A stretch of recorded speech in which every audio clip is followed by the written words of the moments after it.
Hello everyone and welcome to Tech Upskill channel. In today's video, we will solve the issue with error code 0x80070643.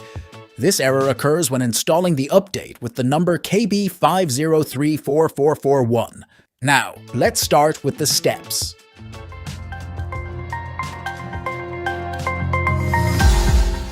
First, download a tool named Show Hide Windows Updates. You can find the link in the video description. After downloading, run the file, click on Next, and then select Hide Updates. The update causing the issue will be displayed. Choose it, and then click on Next. The tool will work for a while, and it will indicate that the problem has been resolved.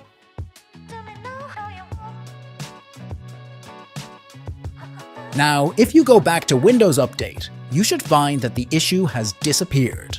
This way, the problem is resolved. If you found this video helpful, please hit the like button and make sure to subscribe to our channel for more tech tips and tutorials.